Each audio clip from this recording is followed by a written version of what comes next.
Good morning. I'm the Reverend Catherine MacDonald, and I'm the intentional interim minister at Stairs Memorial United Church in the north end of Dartmouth. And you're getting part of my sermon from yesterday on hope.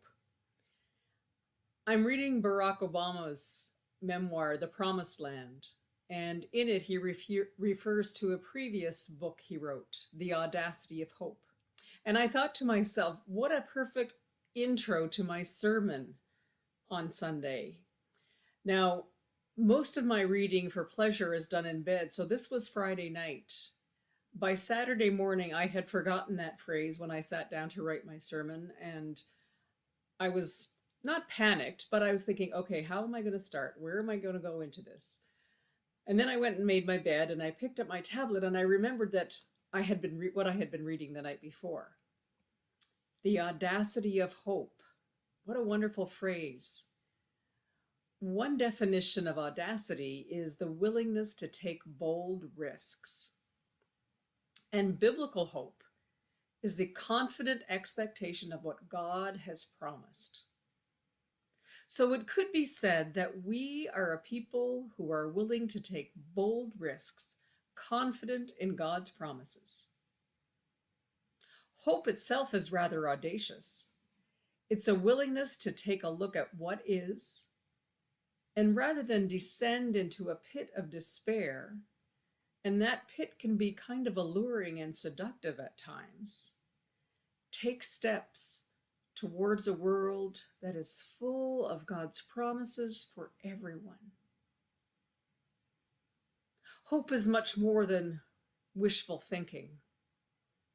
It's intentional, it's determined, and it's faithful.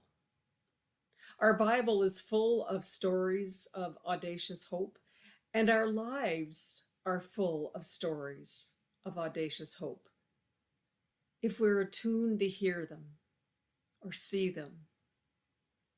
You know how when you buy a particular kind of car, suddenly that's all you see? It's the same as when we attune ourselves to stories and images and sounds of hope. We see them too. For instance, yesterday in these cold gray days of November, as November comes to an end, I looked out my bedroom windows, probably at the same time I was making my bed. And just outside our windows are our garden beds.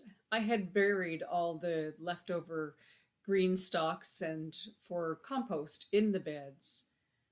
And what's rising up but beet greens? Greens that you could eat in November. Determined, raising towards life. Audacious hope. I see audacious hope in the refusal of people to be held down by their circumstances. I see hope in a phone call that I receive saying, "Can you please help me?"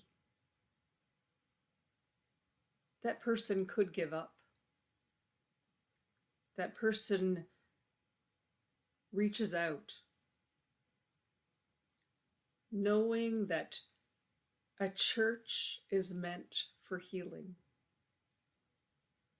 Audacious hope. Where do you find audacious hope? Where will you see audacious hope? Please let me know in the comments. I would be delighted to hear your stories of audacious hope. Blessings on this week of hope, my friends.